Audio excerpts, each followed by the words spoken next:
Fantastic. Yay, awesome. Welcome, everybody. FAFSA ORSA Update 25-26. Thankfully, we're not going back to 24-25, where we would actually need an extra 35 minutes just to talk about this. But we're here. There's some better news this year, so we're just going to go through this information. And please ask any questions at the end or via chat. Next slide, please. Thank you. Okay. So the feds are telling us that the FAFSA will open on December 1st. We didn't put the 1st on there because in the past things have changed. And so we just want to be mindful that December is the timeline. Please make sure that your students that will be attending fall term, graduating in June, are actually doing that 25-26 FAFSA, not the 24-25.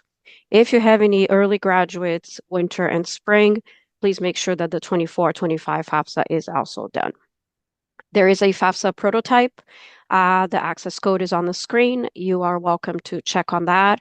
From what we understand, they're very simple cases, but it is information that you can kind of play around and see how the FAFSA is going to work out this year.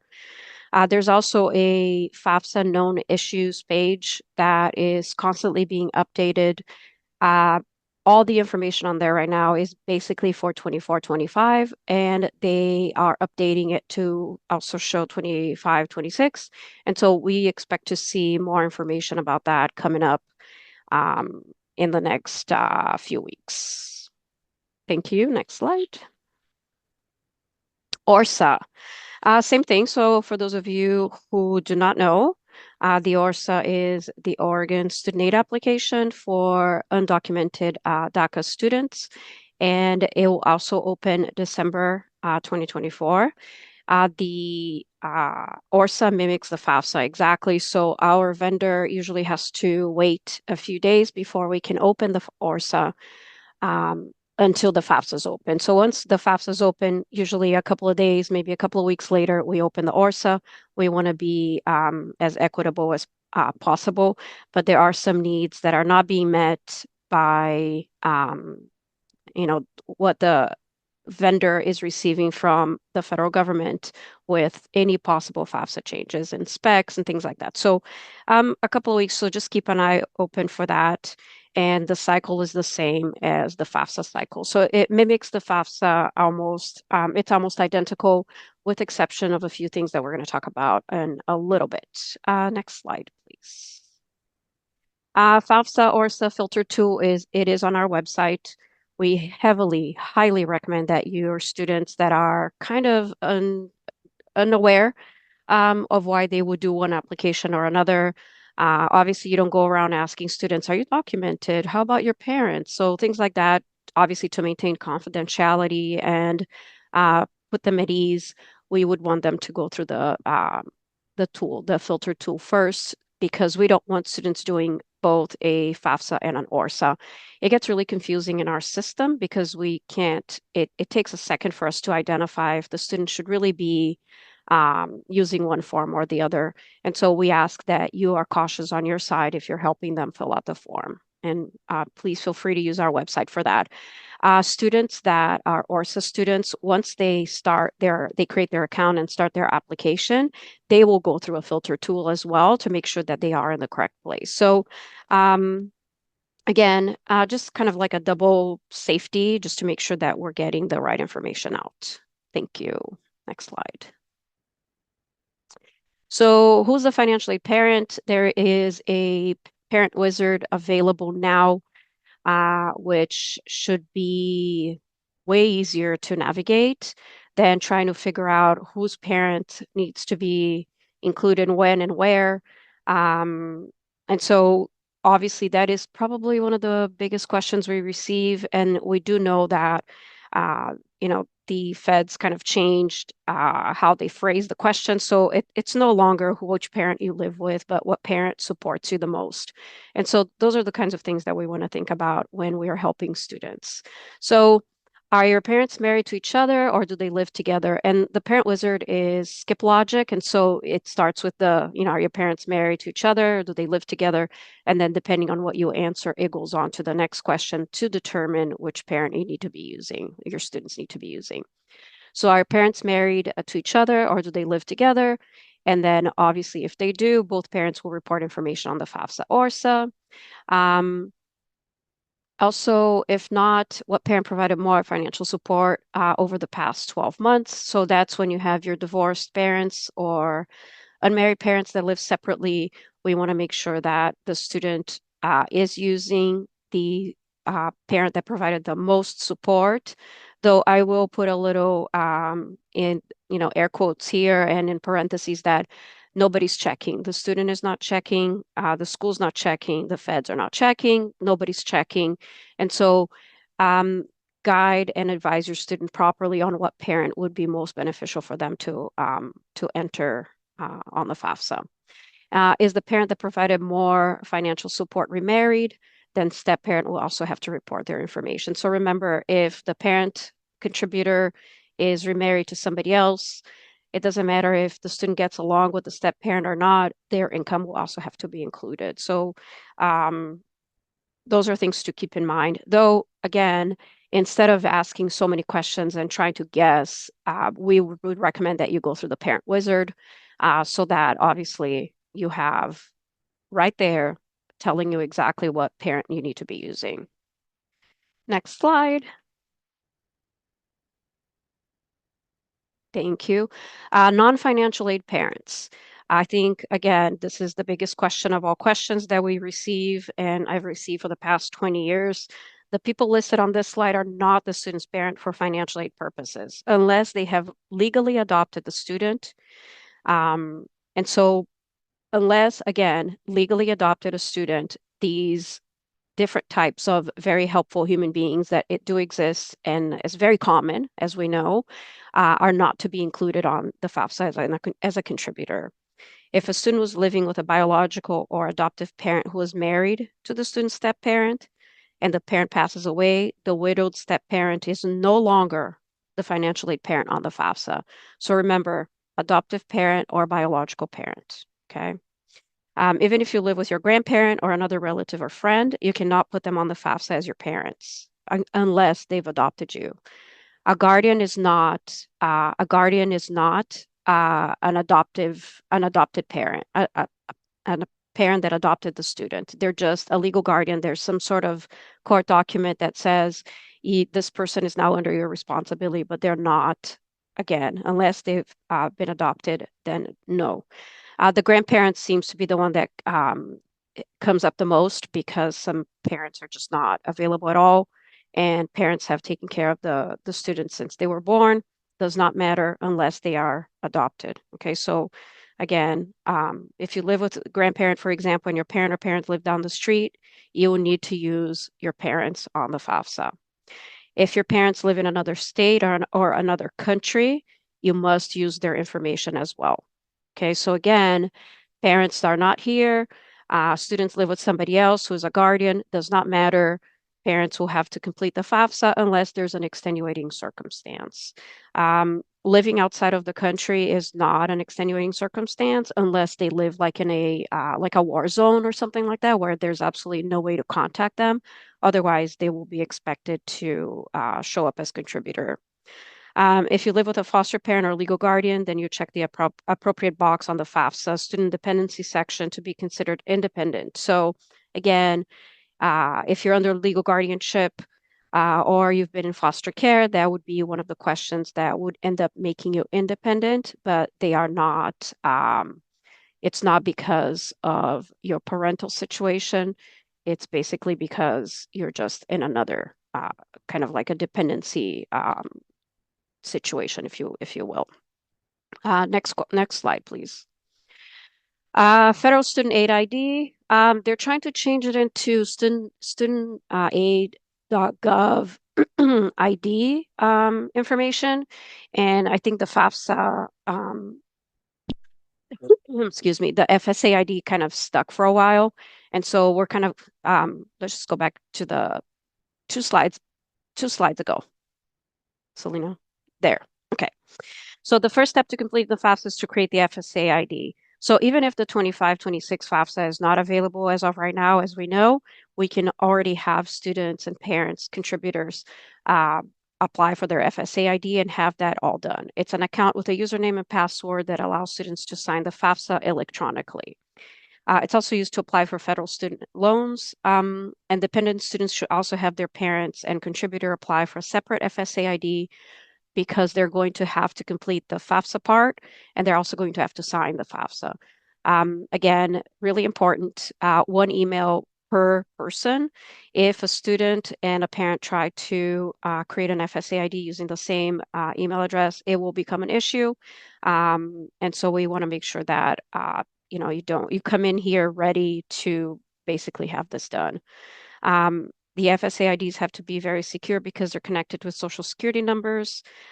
If your parent does not have a social security number, they will set up an FSA ID, but it will have an option to say, I do not have a social security number. And you can see that on the right side of the screen. It says, I do not have a social security number. And then you click and continue. You will need to provide a unique email address and cell phone number for your FSA ID. Two people cannot share the same contact information for their FSA IDs.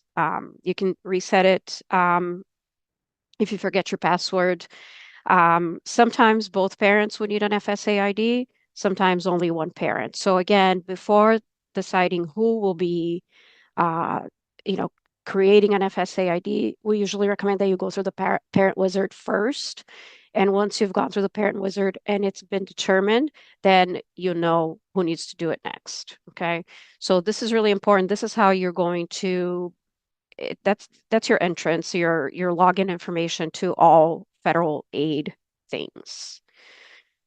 Next, please. So next steps for FSA ID. If a contributor has a social security number, their information is sent to the SSA, Social Security Administration, for confirmation. The confirmation process takes about 1 to 3 days. So you receive an email from the U.S. Department of Education first saying, okay, we got it. Thanks for applying.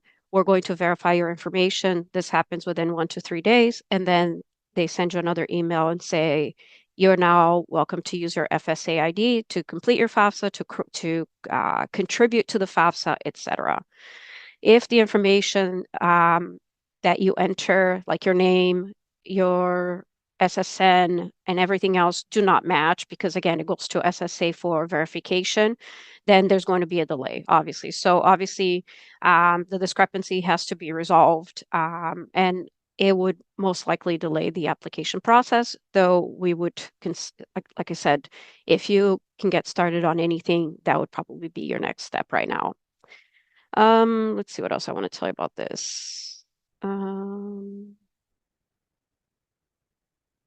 Studentaid.gov is where students can go and make corrections to email addresses and names and things like that. So for example, things like inviting a parent and using the parent's wrong information will cause an issue. We're going to talk a little bit about that in a second. Next slide, please. ORSAA sign up, way easier than creating an FSA ID. Basically, go onto the system, use an email address, confirm the email address, password, and click continue. The difference between the ORSAA and the FAFSA, which is probably the biggest difference, is that the ORSAA does not work around contributors. So the form belongs to the student. So the student would go in there, complete the entire form. Once they're completed the form towards the end, and you'll see that in a little bit, there will be an opportunity to invite the parent to sign the application. The parent then would have to create an account. So the parent, we do not want the parent to be proactive in here, because if they create an account before they are invited to sign the ORSAA form, it will look like they have a student account. Okay, so that's the difference between the two. So the student basically does everything, and the parent has to wait until the student has finished their application and receive an invitation to sign the form. Parents cannot create an account ahead of the student, and email addresses must be different between the student and the parent. So again, we always want to encourage parents and students to make sure that they use a personal email address and not use their high school or a college address, because we all know that once they're done, they graduate, they probably won't have access to that high school email address anymore. And if it's linked to this account, we would want to make sure that they have access to all this information. All right, next slide, please. Thank you. So we're going to do a walkthrough with some screenshots. All of the information on the following slides. Anything on the left is FAFSA based. Anything on the right will be ORSAA based. All right, next slide. So really quick, FAFSA, if somebody doesn't know, stands for Free Application for Federal Student Aid, and the ORSAA stands for Oregon Student Aid Application. Both are free, obviously, and we would hope that nobody pays for those to be completed, though there are services that offer, help. Other places are free. Complete the ORSAA if you are undocumented, have DACA or TPS status. And then again, remember to use the filter tool. International students or those with valid visas are not eligible to submit either application. Okay, so just something to be reminded of. If you have any international students, their students here and their parents are working or whatever it is, they are not eligible for financial aid of any kind. So once the FSA ID is created, you'll see on the left side of the screen, that's the login, what it looks like to log in to the FAFSA, and then the screen on the right of it is your ORSAA sign-in information. So we try to make them as similar as possible. All right, next slide. Demographic information, and I'm going to apologize for the some of these screenshots. Our ORSAA application is really tiny. We try to improve our screenshots, but unfortunately, they are not the best. FAFSA students, if this information is incorrect, corrections are made through FSA ID and wait for the correction to be processed. So if a student entered their wrong date of birth or something, they do not correct that on the FAFSA form itself. They have to go back onto their student account, which they access through their FSA ID. And then make sure that this information is correct, because everything will be linked to this. Any further, moving on to college and things like that, everything will be related to this page. SSA will be confirmed based on, the information that is here. And so just always have them double check. And then same thing for the ORSAA, though, if there are any issues with the ORSAA and something needs to be changed, eventually we're going to have a capability for students to go ahead and make corrections on their profile. But for now, if they need to change an email address or something like that, they need to email us directly and we'll help them get that done. All right, thank you. Next slide.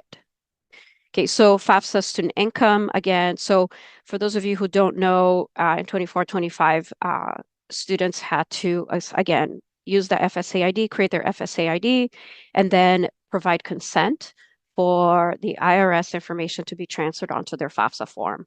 The student has a couple of options to say no, and then eventually they basically get told that if they don't provide consent, they are not allowed to apply. And so basically we want this information to be as seamless as possible. And so again, providing consent, tax information is transferred directly from the IRS onto the form. And then obviously we know that there are exceptions that may require manual entry of income, but most students who file taxes are able to have their information transferred over. I could give you an example for like, let's say for the 25-26, folks are going to be using the 2023 tax returns. If, for example, parents are now divorced, but they filed taxes together in 2023, that would be, for example, a situation where a parent would be able to enter their information manually, because we would only want to count the one parent, right? So if the parents are divorced, now we would only want to count one parent. Let's say the parent is not remarried. And so the taxes were filed jointly, but the parent can extract that information from their tax returns and manually enter the information in the system. If that doesn't work because the consent was done and the IRS information was transferred, we would recommend that the parent contacts the college to have that corrected, usually easier, or they can try to correct it themselves. All right, next slide. ORSA student income. We would recommend that students and parents have their taxes handy. Since no information is transferred from anywhere, everything has to be entered manually. And the income and information looks really long.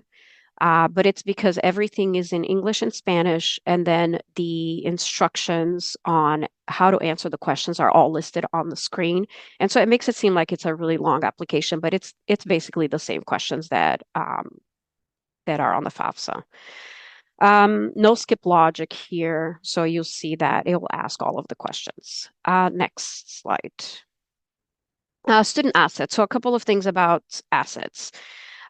Since the student is going to be, we also recommend that the student is the one who starts the FAFSA first and then invites the contributor so that they're not, we see a lot of parents applying as a student and then inviting the student to complete it, and that creates more of a mess. And so we always recommend that the student starts the application, which then would mean that when they get to their student asset information, they will have to provide that information, okay?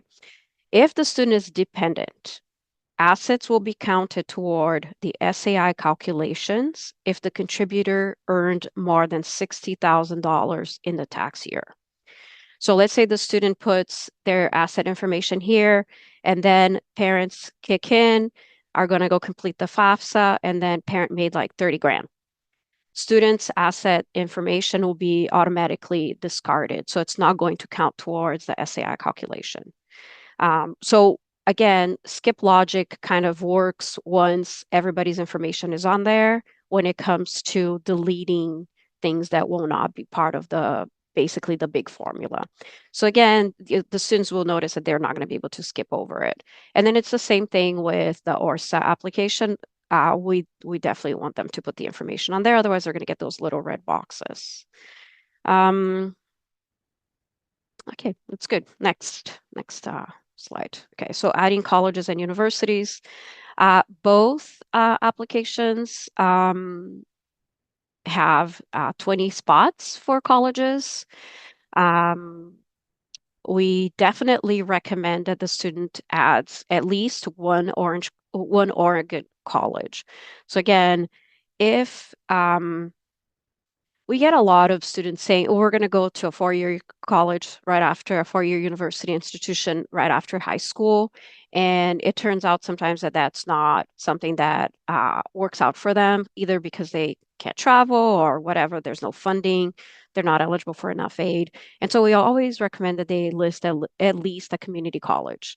The only reason is so that eventually they can become eligible for Promise, for example, if they've applied.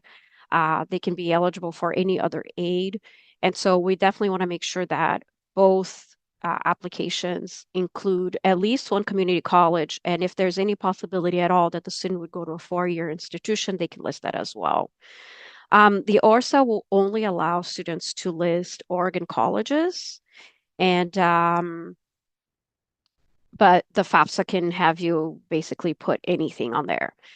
Students that do not list Oregon colleges on the FAFSA, it becomes a little complicated for us because we have to make like special requests from the federal government to be able to receive that FAFSA, the process FAFSA. And so again, even if the student is planning to go out of town, please have them list any other possibility in case they need to stay here.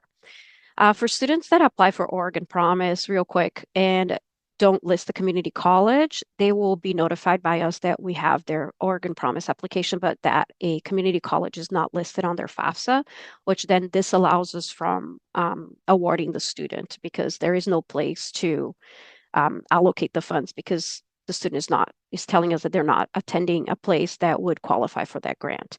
So again, they can add that later.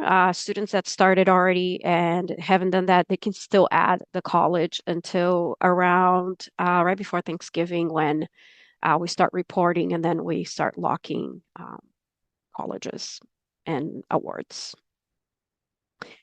Next slide. All right. Again, inviting parents and contributors. I did mention that ORSA does not have a contributor model. I think it may change in the future, but we are not at that point yet. Student and parent, if applicable for dependent students, obviously will have to complete the form after student is done with the application. And again, if you notice here, I think there was a question that popped up later about earlier about both parents needing to apply for the FSA ID and contribute their information. Once they go through the parent wizard, it's going to show which parent has to provide the information. So if you see the little screenshot on the left, that is the parent. So we know for a fact in this situation, one of the parents needs to create their FSA ID and provide their information. The second parent here, I know the letter is really small, but it says optional where there's the red circle. Basically, um, this is a family where both parents are married and file taxes together. And so only one parent would need to provide the information. So we strongly recommend that if the other parent is optional, do not complicate the situation and have them create an FSA ID and have them add their information. Just let it be. Okay. Again, it's at the student's discretion, but if it's optional, we just make it simple. Do not use it. For ORSA students, parent information used on the form must match invitation. So again, when the information is entered here for parent identity information, again, the student will be doing this part, and then later on, it will match what they put in the system. So we definitely want to make sure that the parent has access to that email address, that it's not an email address that they used 20 years ago that they don't know anymore, right? So that is the biggest issue that we have with the ORSA applications is the parent email address having been used in some other capacity, maybe to create their own account, maybe to create an account for another child. And then the system says this has already been in use, and then you have to contact us in order for us to change that. And we actually have to contact the vendor. So it's not something that we can even do internally. All right, next, please. Okay, then student signs. So basically the student will sign, and once they sign, then it's going to let them know that they're almost there, that their student section is complete, and that the contributor needs to be invited, right? So which is the little FAFSA screenshot on the left. On the right is your ORSA, what it looks like for the ORSA application. Before the student signs the ORSA, there is a little button at the bottom that tells the student that there's other methods for them to sign the application, which means that they would have to, it's very complicated. It is counterintuitive, and we would rather the student e-sign. Same thing for the parent. If they don't e-sign, they have to print the PDF that comes out of the report. They have to sign it. Then the parents have to create an account and then upload the file. And so regardless of what signature or not, both student and parent or subparent have to go online in order to finish the process. And so we would rather them just go directly online and e-sign. It's easier and it's faster, and it creates less issues for us. Basically, the FAFSA process is faster than all of this ORSA signing situation, only because everything has to be completed first, including the parents. So there's many more steps that you'll go through before you get to this signature page. All right, next. Parent contributor invitation email. Again, we recommend that you check spam or junk mail. The ORSA application parent signature request tends to kind of sneak into those folders because, I mean, if you look at it, it looks a little funky. And so I can see how it would go into spam. So just kind of keep an eye on that. If you didn't receive the request for signature for ORSA, within the 10 minutes of them having completed the application, then it most likely went to spam because it's basically automatic. One thing about this is that the student has to be completely out of their application, the ORSAA application, before the parent can click on this link and have their part done. So just make sure that if it's still open, it's probably going to come back into that form and it's going to be complicated. So just something to keep a heads up on. For FAFSA, I have a note here. Make sure the FSA account and email address used to invite parent match so the app can be linked between parents and students. So again, if the parent did not receive the invitation for the FAFSA, that means that possibly the information entered is not matching, because we don't want the parent to use their FSA ID and create their own FAFSA. We want them to contribute to the student's FAFSA. So there's a difference there. So a parent who has been invited to contribute to the FAFSA has to have their own kind of please complete, in this situation is Raya, complete Raya's FAFSA form. The parent is not completing a FAFSA form from scratch for themselves. I hope that's clear. All right, next. Thank you. Parent login. So again, Ryan, so this is the information that is received by the parent when the parent logs in. And so obviously, if the parent refuses to contribute, then unless there's an extenuating circumstance, the student will not be eligible for aid. And so obviously, we would want the parent to say accept invitation. And then that's when they basically start completing their part of the form. When it comes to the parent login for the ORSAA, it looks very much like what the student's information looks like, including the color. And so we just want to make sure that the student also understands that they have to invite the parent, and then the parent has to log in through their own account and then complete. Basically, they are asked to check their information and then sign it and submit it. So that's all that the ORSAA parent has to do. All right, next. FAFSA parent income, same as the student that I mentioned earlier.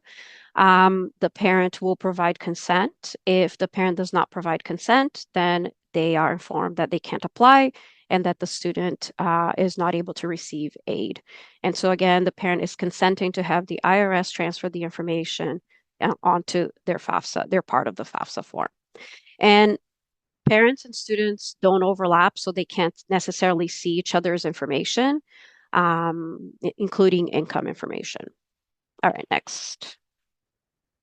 ORSAA parent income, again, I mentioned it's really, sorry again for the screenshot, this is not the best.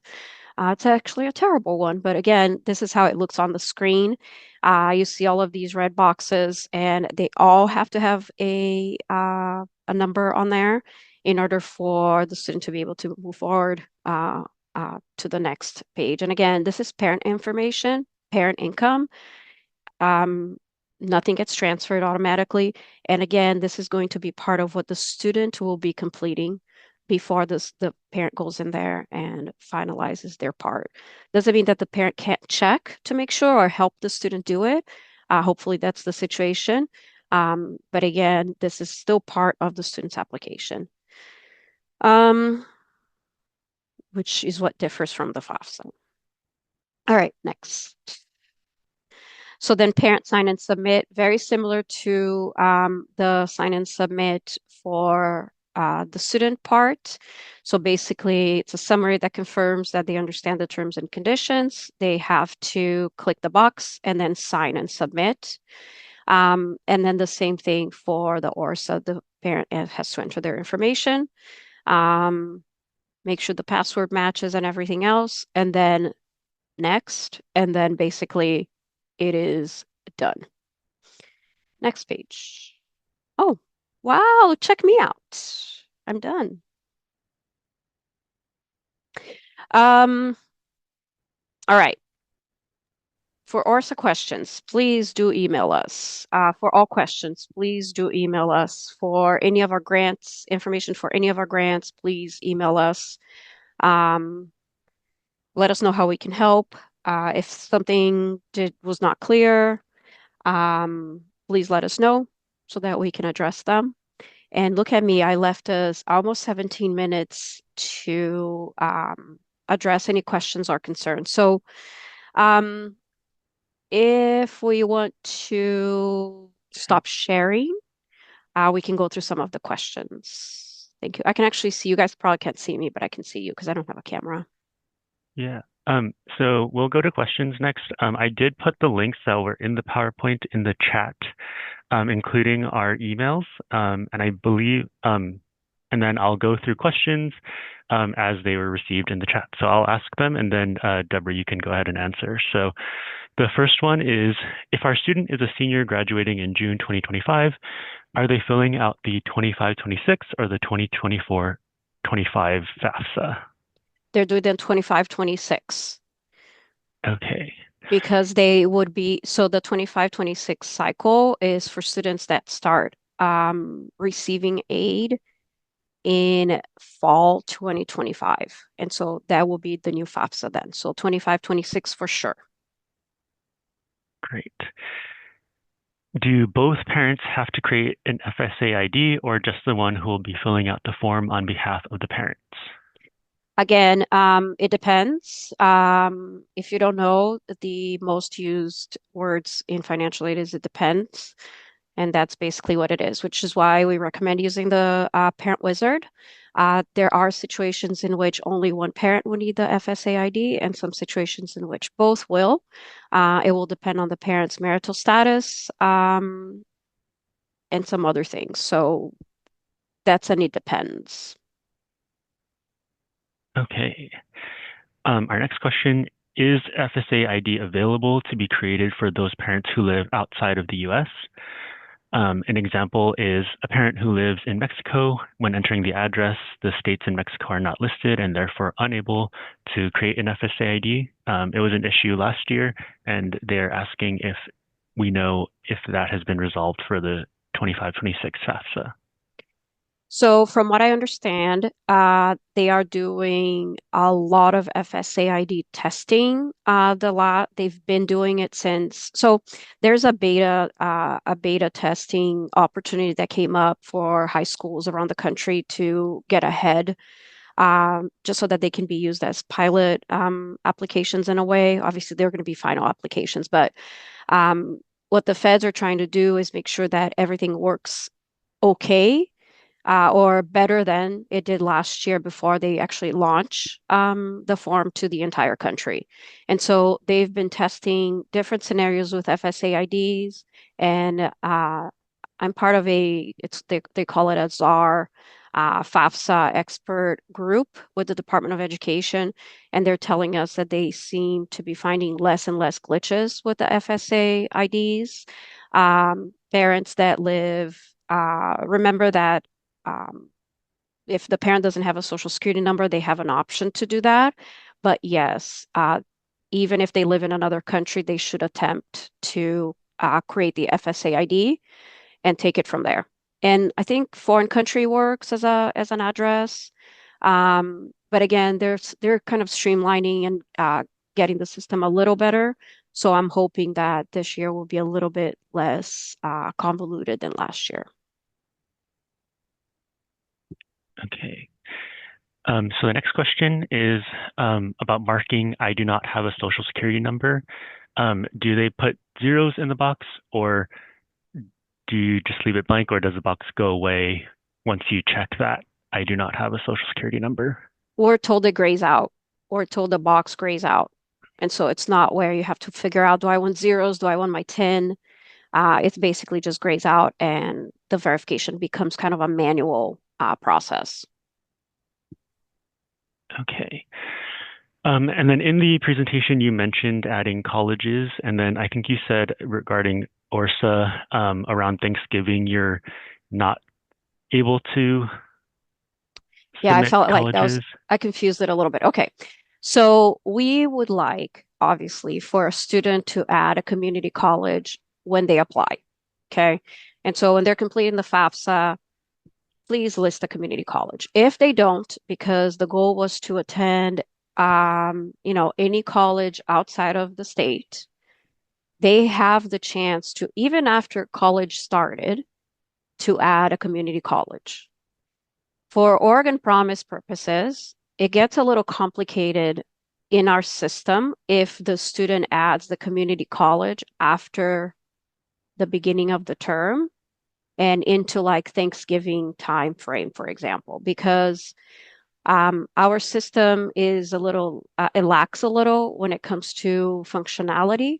And so I'm getting very technical here. I probably shouldn't have mentioned that. But basically, the system doesn't know that the student is attending a community college if the college is added too late.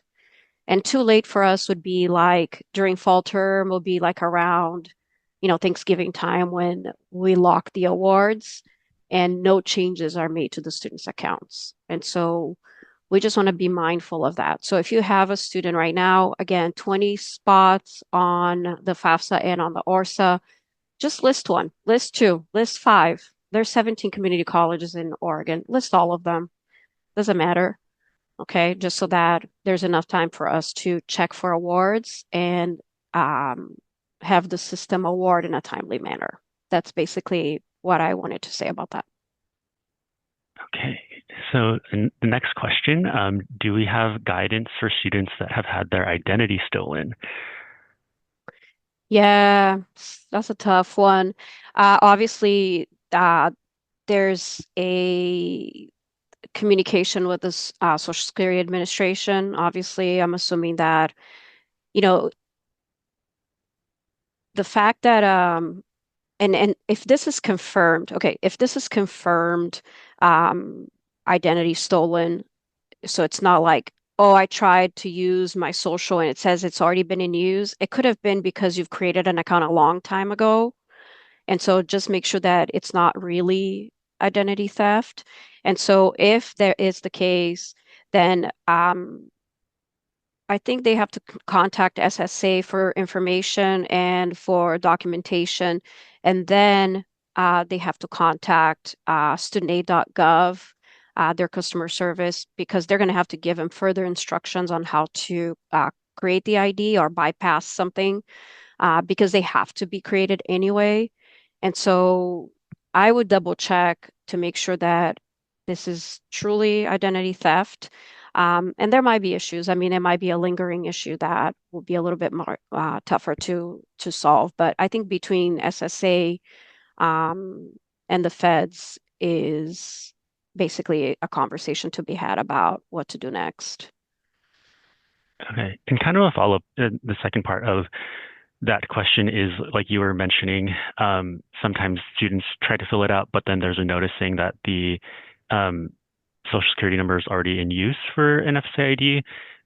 It sounds like I've heard from other folks too that this has been coming up a little bit more frequently. Do you know if that's like a known issue?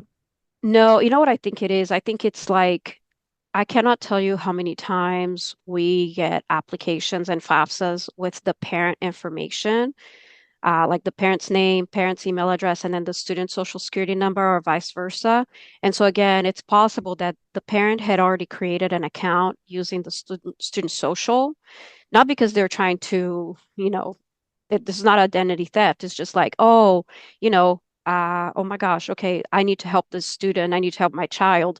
And then they ended up confusing things. So I think it's just a matter of like making sure that the correct social is linked to the correct, identity, the person's name, date of birth, etc. So again, police reports, FSA ID information plus SSA information. So they'll probably work together to get things resolved. Okay. The next question is FAFSA required for everyone? What about for merit scholarships? Some merit scholarships require a FAFSA, some don't. So it depends. It depends. There's thousands of scholarships out there. I think doing a FAFSA is probably the best way to go. Just even if a student is not eligible for grants, they don't have to take out loans. They can decline it. I would not skip completing the FAFSA. Great. Okay, next question is there a scenario where grandparent is the parent? This situation is they have a twin sister who has never known their mother, and their father was evicted from the grandmother's home and now has a restraining order. It would not be possible or safe to contact the dad. Grandmother provides 100% of financial support for both girls. Unless grandparent adopted the children legally, no. In a situation like this, the student should try to complete their FAFSA without parental information and say that there is an extenuating circumstance that prevents them from contacting the parent, and then contact the school and let them know that it is not safe to contact dad, and the school will require documentation, whatever type of documentation each college kind of has, they have their own discretion as to what they collect. But that would probably be the way to go. And both kids would be, considered the same way. But a grandparent is never a parent unless they adopted the children legally through the court system. Okay. And then back to the community colleges, you were saying to add them.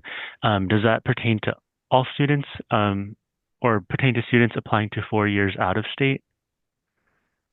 I don't understand the question, but if you are planning on going to any school anywhere in the country, but you are from Oregon, list a couple of community colleges from Oregon, list a couple of 4-year universities from Oregon.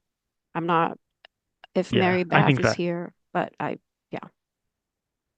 Yeah, and also the context there was also Oregon Promise specifically. Yeah, so no, sorry, Chad. For Oregon Promise, it has to be obviously an Oregon community college. It cannot be an out-of-state community college at all. Well, thank you, everyone. Thank you for your patience as we dealt with technical issues this morning. And thank you so much for Deborah and Chad for assisting us this morning in our presentation. Thanks for your time. Thanks, everybody. Thank you. Have a great day.